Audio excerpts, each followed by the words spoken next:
बच्चों, आज हम विषय E308 पावर सिस्टम थर्ड के अंतर्गत इकोनॉमिक एस्पेक्ट ऑफ जनरेशन के अंतर्गत जो आपको तीन प्रकार की लागत, तीन प्रकार की कॉस्ट बताई थी, एक fixed cost, semi fixed cost और ऑपरेटिंग और रनिंग कॉस्ट। उसमें से फिक्स्ड कॉस्ट के बारे में हम या स्थिर लागत के बारे में हम पहले वीडियो में अध्ययन कर चुके हैं। अब जो बची हुई दो प्रकार की और लागत हैं उनके बारे में हम अध्ययन करेंगे। इस वीडियो को आप ध्यान से देखें। दो प्रकार की जो कॉस्ट बची हैं उनके बारे में अब हम एक एक करके अध्ययन प्रारंभ करते हैं। तो पहली होती फिक्स्ड कॉस्ट तो हो गई थी, जो मैंने आपको बताया था ना तो एनर्जी आउटपुट पर डिपेंड करती है ना मैक्सिमम डिमांड पर डिपेंड करती है। ये फिक्स होती है, चाहे प्लांट चले नहीं चले, चाहे उसमें 100 यूनिट का उत्पादन हो या 1 अरब यूनिट का उत्पादन हो, वो कॉस्ट तो होनी ही है। अब सेमी फिक्स कॉस्ट जो होती है वो होती है जो ऊर्जा के उत्पादन पर तो निर्भर नहीं करती, कितनी ऊर्जा हम उत्पादित कर रहे हैं उस बात पर निर्भर नहीं करती, लेकिन उस प्लांट के ऊपर मैक्सिमम डिमांड कितनी आ रही है इसके ऊपर अवश्य निर्भर करती है।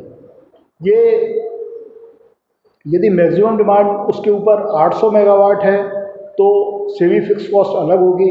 यदि मैक्सिमम डिमांड उस पर 200 मेगावाट है तो सेमी फिक्स कॉस्ट अलग होगी। बेसिकली संस्थापन व्यय होते हैं, जो इंस्टॉलेशन चार्जेस होते हैं वो सेमी फिक्स कॉस्ट के अंतर्गत आते हैं। इसमें क्या होता है कि अगर मान लीजिए 200 मेगावाट ही कहीं पे उत्पादन हो रहा है तो बाकी की जो संस्थापन का जो खर्चा है, संस्थापन की जो लागत है, उसको हम हटा सकते हैं।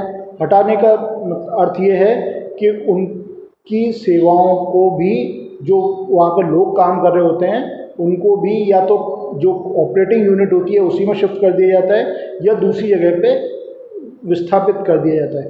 इस तरीके से जो बंद यूनिट्स हैं उस पर कोई भी खर्चा नहीं होता। तो इस तरह से जो खर्चा बचता है वो सारा का सारा सेमी फिक्स कॉस्ट के अंतर्गत आता है।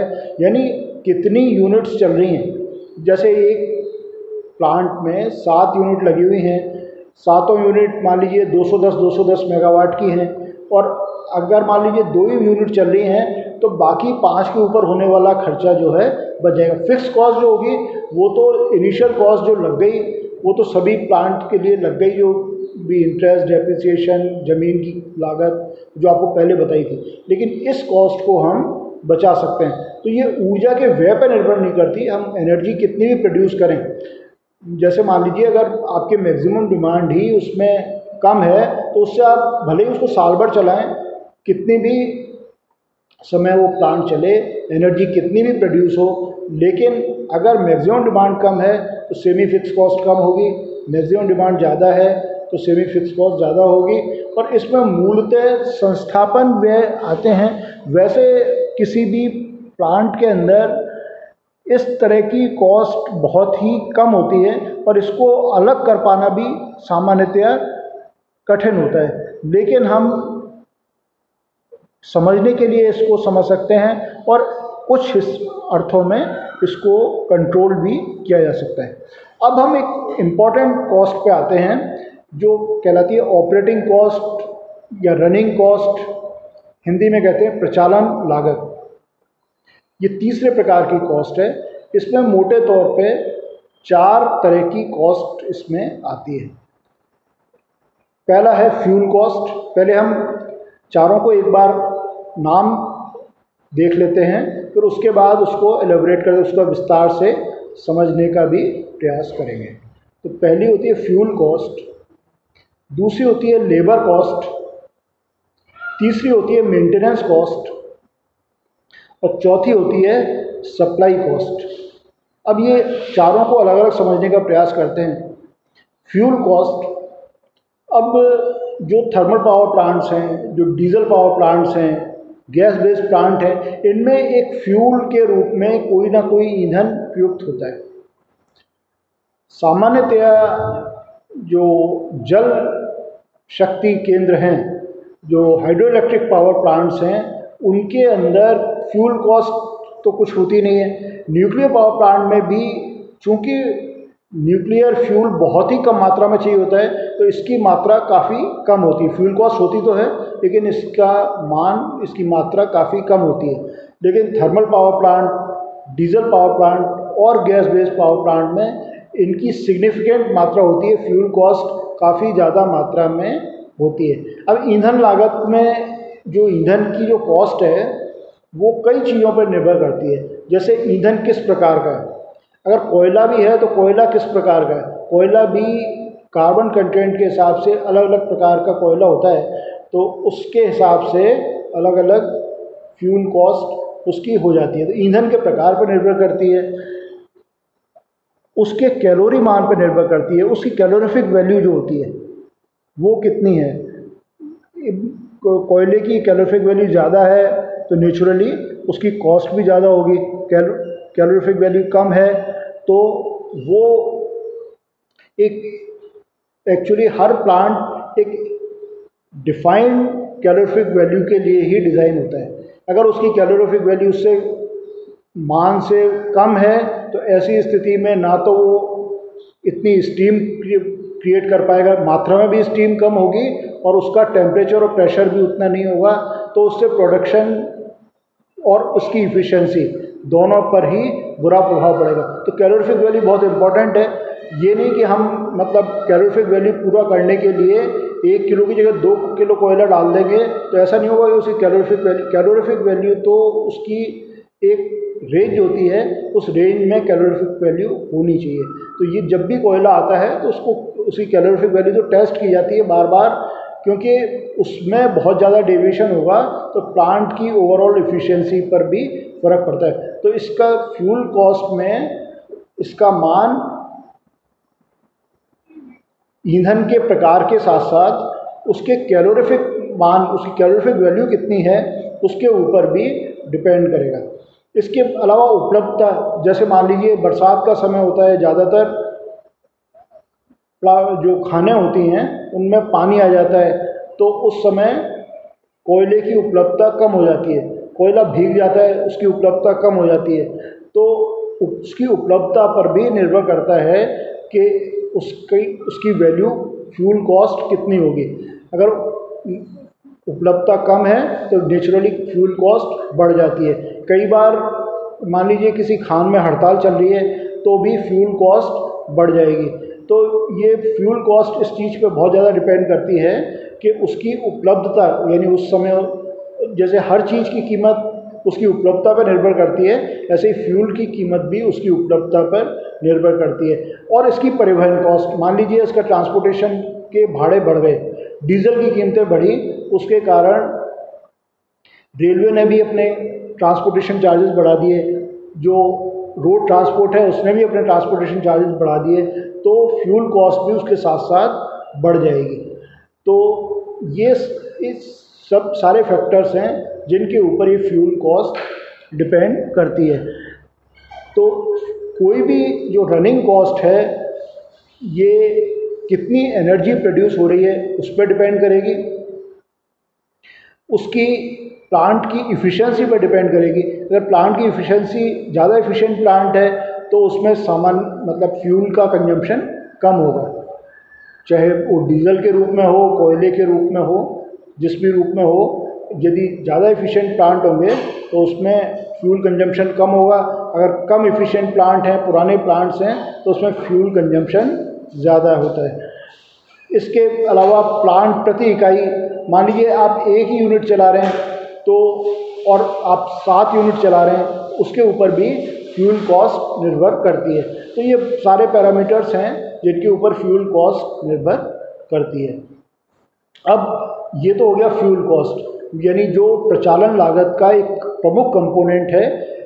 लेकिन प्रमुख कंपोनेंट है सिर्फ जो थर्मल पावर प्लांट्स हैं, गैस बेस्ड प्लांट या डीजल पावर प्लांट्स, इनके लिए। जो हाइड्रो इलेक्ट्रिक पावर प्लांट्स हैं इसमें फ्यूल कॉस्ट नहीं होती, न्यूक्लियर पावर प्लांट में भी बहुत कम होती है। और इसी तरीके से सोलर वगैरह होते हैं विंड एनर्जी होती है, इसमें भी कोई फ्यूल कॉस्ट इस तरह की नहीं होती। तो ये प्लांट टू प्लांट वेरी करती है, लेकिन जिन प्लांट्स में फ्यूल कॉस्ट होती है उसमें बहुत सिग्निफिकेंट कंपोनेंट फ्यूल कॉस्ट का होता है। अब दूसरी कॉस्ट होती है लेबर कॉस्ट, और इसमें जो ऑपरेटिंग स्टाफ है उसकी सैलरी भी शामिल है। जो लेबर कॉस्ट है उसके अंदर ऑपरेटिंग स्टाफ जो है, जो उस प्रचालन के लिए आवश्यक स्टाफ जो है उसकी भी सैलरी, जैसे थर्मल पावर प्लांट के अंदर लोडिंग अनलोडिंग का काम होता है, या जैसे राख अगर हो गई तो राख को इकट्ठा करने का काम होता है, इसमें बहुत सारी लेबर लगी हुई होती है। अब ये तो जब प्लांट चल रहा होता है तभी इस लेबर की ज़रूरत होती है, जब प्लांट नहीं चल रहा होता है तो इस लेबर की ज़रूरत नहीं होती। तो जब ये प्लांट चल रहा होता है तभी इस लेबर को हायर किया जाता है, तभी इस लेबर की ज़रूरत पड़ती है। तो मुख्य रूप से ये लेबर कॉस्ट जो है तो थर्मल पावर प्लांट्स में ही ज़्यादा होती है। बाकी प्लांट्स में जैसे अगर अपन डीजल पावर प्लांट भी देखें या गैस बेस्ड प्लांट देखें, उसमें भी लेबर कॉस्ट इतना भारी कंपोनेंट नहीं होता, लेकिन थर्मल पावर प्लांट में बहुत सारा कोयला आता है, उसको उतारना, फिर उसको सेग्रीगेट करना, उसको जो है कन्वेयर्स पे चढ़ाना, ये सभी काम लेबर ओरिएंटेड वर्क है। तो इसमें लेबर कॉस्ट काफ़ी होती है। उसके बाद जब कोयला जल जाता है तो उसकी राख का डिस्पोजल करना, वो भी एक लेबर ओरिएंटेड वर्क है, तो उसमें बहुत सारी लेबर की ज़रूरत होती है। तो उस थर्मल पावर प्लांट में ज़्यादा लेबर की ज़रूरत होती है, बाकी में ज़रूरत तो सब में होती है लेकिन बाकी में बहुत कम होती है। तो बहुत उसकी मात्रा जो है बहुत ही सिग्निफिकेंट नहीं होती, लेकिन थर्मल पावर प्लांट में सिग्निफिकेंट मात्रा होती है। नेक्स्ट है मेंटेनेंस कॉस्ट। मेंटेनेंस में मोटे तौर पे 4-5 कंपोनेंट्स आते हैं। किसी भी प्लांट सुचारू रूप से चलता रहे, उसमें ब्रेकडाउन्स ना हो, इसके लिए ज़रूरी है कि उसमें प्रिवेंटिव मेंटेनेंस जो है, निवारक अनुरक्षण समय समय पर किया जाए। जैसे अगर हम ये चाहते हैं कि हमारी कोई कार या टू व्हीलर है वो रास्ते में कभी नहीं रुके, तो हमें समय समय पर उसकी सर्विस करानी पड़ती है। उसी तरीके से थर्मल पावर प्लांट या गैस जो कोई सा भी पावर प्लांट है वो बीच में बंद नहीं हो जाए, इसके लिए उसकी समय समय पर मेंटेनेंस करनी पड़ती है। तो मेंटेनेंस में मोटे तौर पे 4-5 कंपोनेंट्स होते हैं। एक होता है उसका इंस्पेक्शन, हम उसको इंस्पेक्ट करते हैं कि वास्तव में कौन सी चीज़ खराब होने की स्थिति में आ रही है। दूसरा होता है अगर कोई चीज़ खराब होने वाली है तो उसको रिपेयर करना, यानी उसकी मरम्मत करना। तीसरी चीज़ है कि जहाँ पे धूल जम रही है, मिट्टी जम रही है, उसके कारण घर्षण पैदा हो रहा है, उसकी सफाई करना।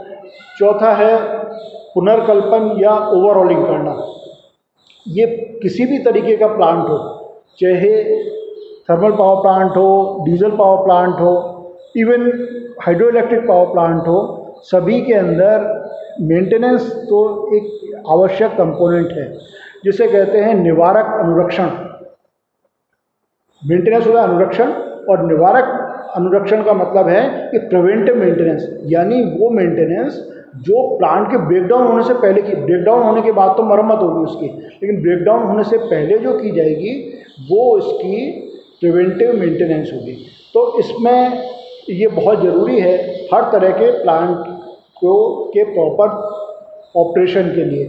और अगर हम मेंटेनेंस किसी भी चीज़ की लगातार करते रहेंगे तो उसकी लाइफ भी बढ़ेगी और उसके बीच में बंद होने की संभावना भी कम हो जाएगी। तो ये मेंटेनेंस कॉस्ट जो है वो भी इसकी ऑपरेटिंग कॉस्ट में शामिल होती है, इस ऑपरेटिंग और रनिंग कॉस्ट का हिस्सा है। एक और इसमें कंपोनेंट है सप्लाई कॉस्ट। अब जैसे थर्मल पावर प्लांट हुए या डीजल पावर प्लांट हुए, इसमें कूलिंग के लिए बहुत सारे पानी की ज़रूरत होती है।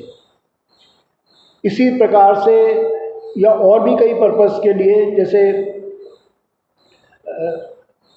जो कूलिंग टावर्स वगैरह होती हैं, इसके लिए भी बहुत सारे पानी की ज़रूरत होती है, बहुत सारे लुब्रिकेंट ऑयल की ज़रूरत होती है। तो पानी, लुब्रिकेंट ऑयल, ये सब चीज़ें एक सप्लाई कॉस्ट का हिस्सा है, यानी सप्लाई की जो कॉस्ट उसमें जो जोड़ी जाएगी, तो ये चाहे थर्मल पावर प्लांट या डीजल पावर प्लांट हो, इन सभी प्लांट्स में ये सप्लाई कॉस्ट का कंपोनेंट रहता है। तो ये हमने आज इसकी ऑपरेटिंग और रनिंग कॉस्ट और सेमी फिक्स कॉस्ट के बारे में अध्ययन किया। इससे आगे कॉस्ट रिडक्शन हम कैसे कर सकते हैं अब आने वाले वीडियो में देखेंगे। बहुत बहुत धन्यवाद।